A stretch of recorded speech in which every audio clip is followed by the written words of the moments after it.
You're watching the PoliticIt Podcast.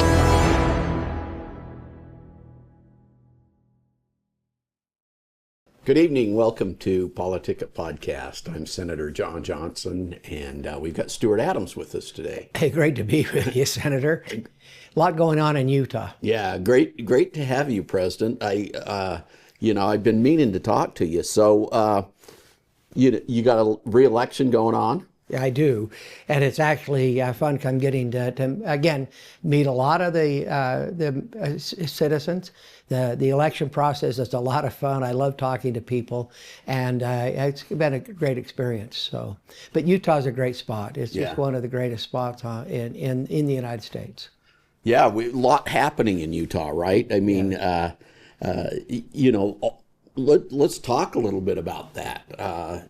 Number one, right across the board. Huh? Well, I've got a reputation, and I like to talk about Utah because I believe Utah is the best state in the nation. I tell my friends in Texas and Florida, and obviously New York and California, Utah is number one. And I don't need to tell them that because they're all talking to me about it. But it's pretty amazing what's going on. I think everyone's aware that U.S. News and World Report, they evaluate all 50 states. They've done it for a number of years. And 3 years ago, they evaluated all 50 states to see how they performed. And they used 70 different metrics. And pretty amazing, Utah was number one. They did the same thing 2 years ago.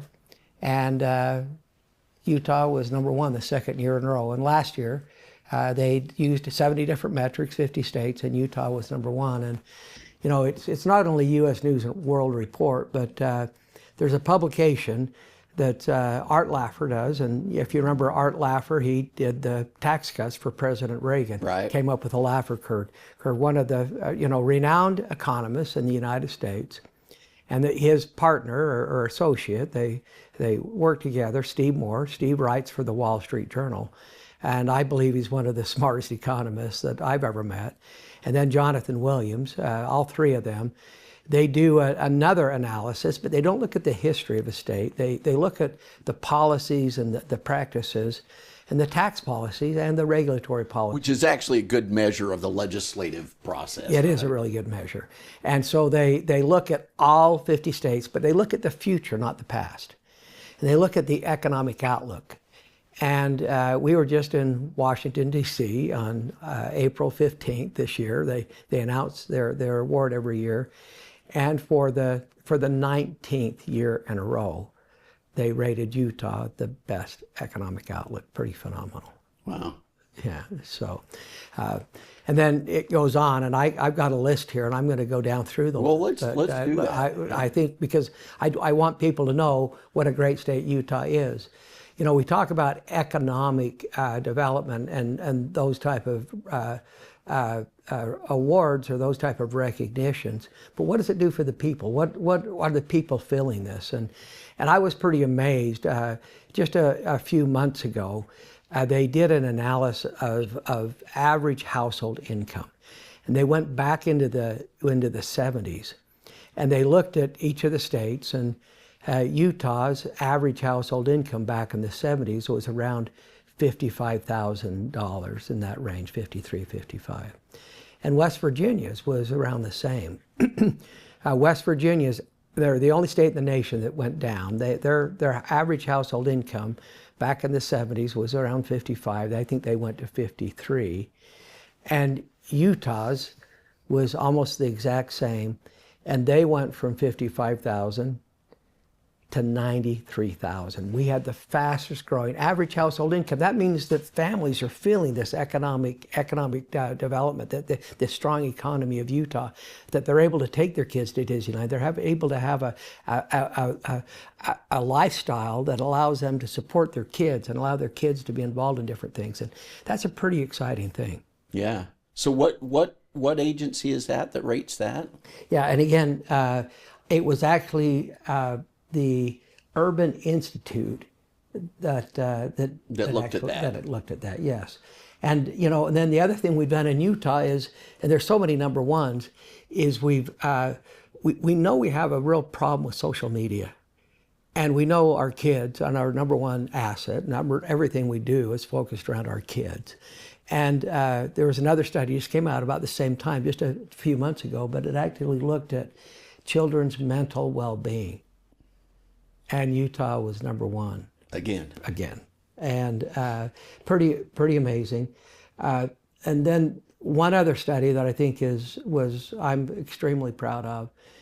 And the reason I am is because it kind of talks about the same basic principle as average household income, but Roz Chetty, who's a renowned economist at Harvard, he looks around the entire nation and he tries to analyze, and he can almost look at every neighborhood. I don't know how they get those metrics or data, but it's pretty amazing, the interactive maps he has. But he looks at upward mobility, and that means how your generations are doing from generation to generation. And my life is much better, I think, than my parents. I think they had a great life, but I think economically and our lives are economically probably better. And I'm worried that my kids may not have that same opportunity, but he's looked at every state in the nation, every area in the nation, and Utah has the best upward mobility of any other state. That means our kids are going to potentially have a better lifestyle than we do, and that's what we're all about here. That's why I spend the time at the legislature, because I have 16 grandkids. I want their life to be better than mine. Yeah, that's amazing. What about what other things are going on that people should be aware of? Well, part of the reasons we have a strong economy is one is we have the lowest electric rates in the nation, but we've actually cut taxes. And you've been part of that, John, right, Senator. And we've cut taxes. We tried to methodically cut income tax. We cut it again 6 years ago. We cut it again, and again. And incremental cuts have actually, now after 6 years in a row of cutting income tax, we see how that helps our economy continue to increase, because when we cut taxes, just like Art Laffer said with this curve, people spend that revenue that that they're sending into the government. Right. It keeps our economy going. So we cut income taxes, but we know that cutting income taxes is a good thing, but we know that Social Security tax is a real burden on seniors. So right now, if you make under $90,000 in the state of Utah, you pay no income tax on your Social Security benefits. And I'd like to do away with all of that, and I think you would too. Right. We'll eventually get there. And so we're concerned about our seniors, but we're also concerned about young families. And so we actually passed a child tax credit. And if you have children at home under the age of 5, you get a $1,000 child tax credit. And so we're seniors, young families, and an overall tax cut. It's been a pretty amazing event over the last period of time in Utah. So do you see that going on, continuing? We're not done. I'd like to do away with income tax, and eventually we don't get any property tax as a state, but I'd surely like to focus on income tax and trying to reduce our property tax. And you know, it's one thing, and you talk to people in other states, a lot of states have cut taxes, but it's pretty hard to cut taxes and fund services. And we've not only cut taxes, but we've been able to fund education. We've doubled our spending on education. We've given teachers salary increases. We've given them bonuses. And pretty amazing right now that, we have some of the highest starting teacher salaries in the region. But when you look nationally, according to the UEA or NEA, Utah has the 5th highest. And we're a small state, right, with the 5th highest starting teacher salaries in the entire nation. And so we've been able to cut taxes and take care of our teachers. And I can't help but talk about, because I love infrastructure. Right. We've been able to fund infrastructure. So pretty amazing things going on there. Right. Well, we're going to take a break, and we'll come right back. Thank you. Thank you. Tired of media bias? Frustrated by political noise?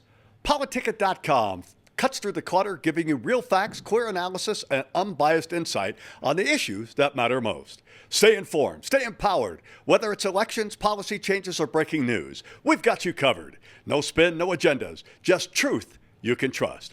Visit PoliticIt.com today, because informed citizens shape the future. PoliticIt.com, where politics meets clarity. Welcome back to PoliticIt. Of course, we've got Stuart Adams with us. Great to have you, President. Great to be with you, Senator. And again, Utah is such a great spot. We're the number one state in the nation. There's no question about it. We've got a strong economy. That strong economy allows you to cut taxes, to fund services like education. We talked about that. But one thing we didn't talk about was we're building infrastructure because we're a growing state, trying to stay ahead of it. Pretty exciting right now that we've been able to build the Legacy Parkway all the way out to West Point. And I talked to some people out there. They almost had tears in their eyes as they got about a half an hour back in their life from having that out there. Legacy's going from West Point now to Clinton and to Roy. And then we've been able to rebuild Highway 89, and that's been a great blessing for a lot of people to be able to move around. And right now we've just started the reconstruction of I-15. It'll be a big project from Salt Lake to Farmington, and part of that requires, in order to rebuild that, another lane on Legacy. And anybody driving on Legacy, a little slower now because of the construction, but they're adding another lane. But it's pretty amazing to live in a state where you can cut taxes, fund services like education and infrastructure. And that only happens because of the regulatory policies that we put in, and because of the great people in Utah as a society. So it's exciting to be in Utah. Right. Yeah. Absolutely. What about critical minerals? You know, Washington D.C. does a really, they're kind of broken, and we know that we are challenged. Not only, and we're not in a race with Texas or Florida.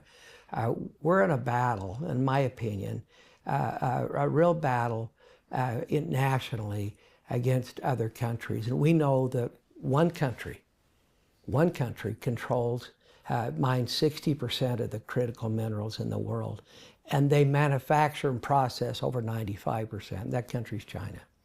When President Trump was negotiating with his trade tariffs last year, he had to back away from the negotiating table because China threatened to hold back their critical minerals. And if they'd have done it, it would have shut down the automobile industry in Japan and Europe and the United States. It would have shut down our pharmaceutical industry. It would have crippled the entire free world economy. We need to solve the critical mineral issue. Now, China gets most of their critical minerals from a silicon clay called halloysite. And you can find critical minerals, I'm sure, in a lot of different, granite or other things. I don't know where they're all found in rocks, but they're hard to extract. This halloysite is silicon clay, and you just melt it away, and the critical minerals appear. It's very cheap, very easy to do, and you can use the silicone for battery production. And so they actually have a very low-cost critical mineral advantage over us because they have this halloysite. Halloysite's been found in Micronesia a little bit. We went to work, and Utah just found, it's an amazing event, the largest halloysite deposit in the world, just west of Eagle Mountain, Utah. A company called Ionic MT. Andre, he started this company, and he actually found this big deposit. He announced it in the Wall Street Journal. He found it last spring. He announced it in the Wall Street Journal in December. When he announced it, the Indian English newspaper said that find will probably change the entire financial balance in the world. It's a big deal. And again, Utah steps forward. We're solving those big problems. And because of that, last session, we ran a bill. And we ran a bill to make sure that we could take advantage of those critical minerals. But we also want a national lab here in Utah because we think we have 40 of the 50 critical minerals that are needed in the world. And Utah is going to lead in solving this critical mineral problem. Wow. So energy? Yeah. Again, we know, and there's no question about it, having been in Ukraine and seen what's going on there, and seen and witnessed and talked to the war fighters there, they're not fighting that battle with F-35s and F-22s, even though they're very, very powerful. They're fighting that battle with drones. And we talked to the drone manufacturers, and there are many of them in Utah. Some of them have been, in the war in Ukraine and come back and actually trying to figure out how to make sure we stay ahead of our competitors, Russia, China, and even Iran. And they're coming back and saying AI technology will drive these drones, and milliseconds make a difference in a drone survival. And so we know that the country militarily that controls AI will control the world. And you look at your technology, everyone wants the latest AI technology. We all want it in our cars and our phones and everything we do. So economically and militarily, we have to have AI. The challenge with AI is it needs energy. And through the previous administrations, before Trump, the Biden administration and Obama administration, they've tamped down the energy production in the United States. And we've taken a war on our fossil fuels, and we have not produced energy. We're in a problem. We have a problem because in order to have AI, you've got to have energy. We just permitted the first nuclear manufacturing plant in Box Elder County in Utah. We are going to be the energy capital of the world. We're going to continue to produce energy. It's really a difficult thing to do, but we have a plan to be able to do that. So we've got these new nukes that have come in. Yes. Well, one of the funnest things that we've seen with nuclear energy is not only the small nuclear reactors that actually burn. They burn the spent fuel rods. So the problems we've got with the storage of these spent fuel rods, these new reactors can burn them, and actually you don't need to store them anymore. These small nuclear reactors can do that, but there's actually a micro reactor. And that micro reactor can sit on the back of be manufactured like a car in a plant, put on the back of a semi truck, and then dropped in place, kind of plugged and play. And they only produce probably 30 megawatts of power, but if you put 10 of them in a row and you tie them together or daisy chain them together, you can get 300 megawatts. And that's the same as a small nuclear reactor. And if there's a problem with them, there's really no nuclear fallout because they're so small. They're very safe, very easy to run. And we can solve our energy problems, and we're doing it in Utah. We're going to, again, lead. Washington, D.C. doesn't seem to be able to respond, even though we need to have national security. We're going to lead in Utah, and we're going to respond to the critical needs of our nation. Interesting. So what other areas have you worked on? Well, one of the challenges with AI is AI not only needs power, it needs data centers. And a few years ago, and this has been quite a long process, and you know that over the past 5 years or maybe longer, we've had data centers wanting to come into the state of Utah. We've had a little bit of a challenge because our energy provider, our utility provider is Rocky Mountain Power Pacific Corp. And they provide power to Idaho, Utah, and Wyoming, and Oregon and Washington. But there was a lawsuit in Oregon that because of a fire, they actually lost that lawsuit. And because of that, it financially constrained Rocky Mountain Power. So we have a growth state in Utah, and we're growing fast. But we have a utility that doesn't have a lot of capacity because of that lawsuit to build new energy product. So everybody came together, and we brought people to, like we do in Utah, and that happened. And Senator Sandel ran the bill that helped solve this problem. But we, with a lot of discussion with Rocky Mountain Power, data center providers, public, and the smartest minds we could find, we came up with a policy. And that policy was, if a data center came into Utah, if we were going to allow them to come into Utah, and they were behind the meter. They had to produce 100% of their power they needed because we have the lowest electric rates in Utah. We don't want those to go away. So they need to We don't want them to be competitive. Yeah, with. if they come in with that demand, it'll raise prices, which has happened in other areas. So they have to produce, but we said they don't only have to produce 100%. They got to produce more than 100% because we have a utility company that is constrained on building new facilities.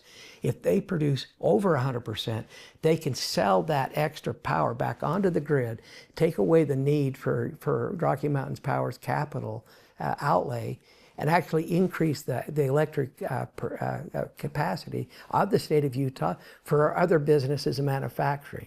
So if a data center ever comes in, they not only have to produce their own power, they have to produce more than their own power. And pretty amazing. Yeah, that's great. So, we're about out of time. Why don't you make a pitch for why should you be reelected? Well, again, Senator, it's been a great to serve with you and the other members of the Senate. Utah is the #1 state in the nation. And as I look around I talk to people not only around the United States, but around the world. America's the hope of the world. When you go to Ukraine, people look to America. When you go to Israel, they look to America. And when you look inside of America, where do they look? Everybody's talking about Utah, the things we're doing with critical minerals, with energy, the things we're doing to try to solve these international issues and to try to make things better for the citizen of the state of Utah. America is the hope of the world, but Utah is the hope of America. And it's great to be able to serve. I appreciate the citizens, those who do more than they ever ask. We have a culture in Utah that is not found anywhere else in the world. It's been an honor to serve, honor to continue on. I would hope that I would have the vote of my constituents to be able to continue the great things we've done in the state of Utah and keep Utah #1. Thank you. Thank you, President Adams. We'll see you guys next week.